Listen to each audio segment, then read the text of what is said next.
Morning. Thank you, Amanda. First of all, I want to say I have two honored guests here, two, what I call like legends in this hobby. I have Dave Sanchez right here to my right, and I have Joel Houghton here. And basically, I just want to ask a couple of little simple questions, and it'd be something I would like to always want to ask them. Dave, you've been in this hobby for years. Can I basically hear how you got your birds? How'd you see Joel Houghton family of rollers? Well, I had rollers at the time from different fanciers, one being very severe, but I wanted to become involved excuse me, in competitions. So at the time I used to receive the APJ and NBRC bulletins, and I started going through there to see who was winning the flies, who was competitive, and I came across the international fly, which piqued my interest. And I saw in reading it that Joe's name kept coming up, that he was near the top or he was winning.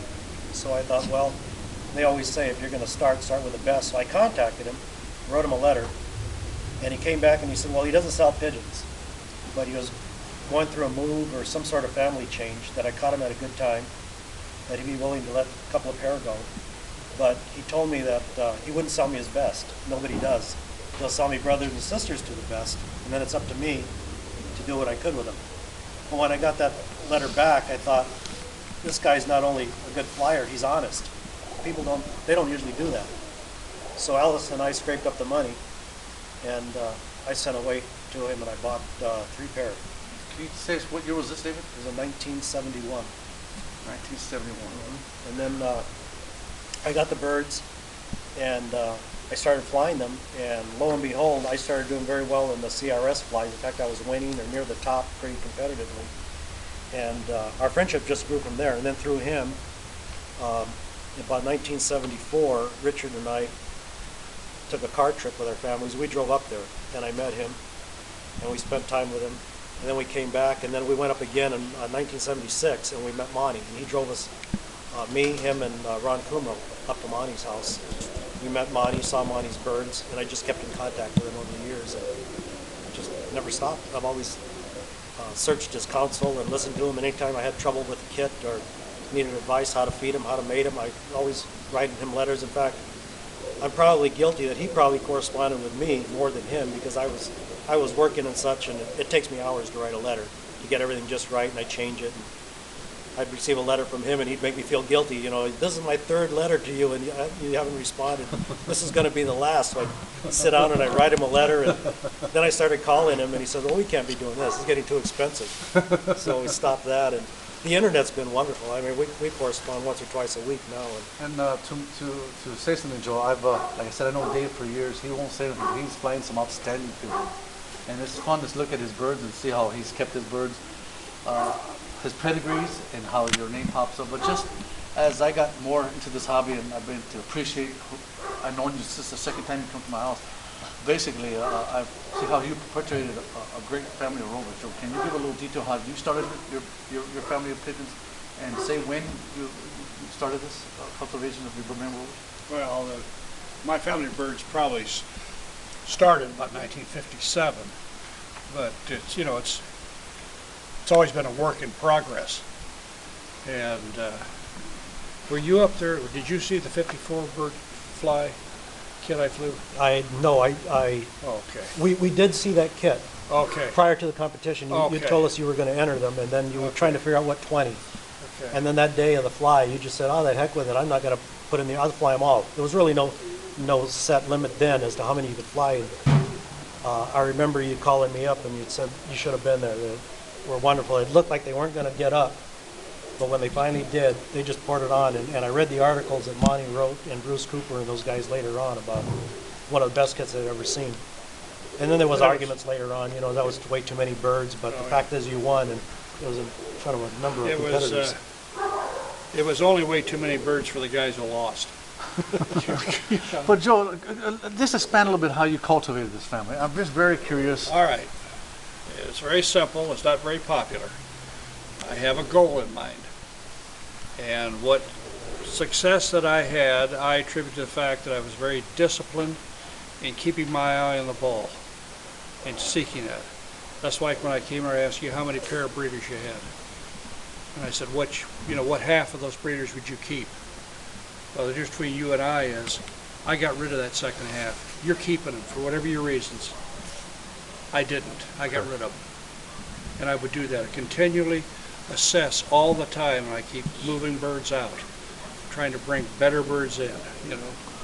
Well, what I like to say is now, since that time back in the 50s, now you're in 2012. I've had success with this family now since 2002 to present, but the reason why is that your family has made it into my loft by air testing my birds, and Dave Sanchez was more than nice enough back in 2002 when I wanted to start a family, and Dave's always been there. So what I'm going to do real shortly, I'm going to bring out one pigeon, let you handle it, let you see what you cultivated. Basically, Dave had some birds from Bill Watson, let him have. Dave said, Richard. Let me make one correction. Yes. We all start. I did. Everybody, you know. We all start with pigeons from somebody else. Okay. You've got a source that you think is the source. It's what you do with them. It's not, if you're successful, it's because they trace back to Joe Houghton or Dave Sanchez. That's not the reason. You're successful because you made it successful. I'm not here mating your birds. I'm not here flying your birds. You know, you're the guy on the front line. Well, so take the, if you have a, in this sport, it's terribly unfair. If you have no success, then you're the GOAT. True. Very if true. you have success, then you're the champ.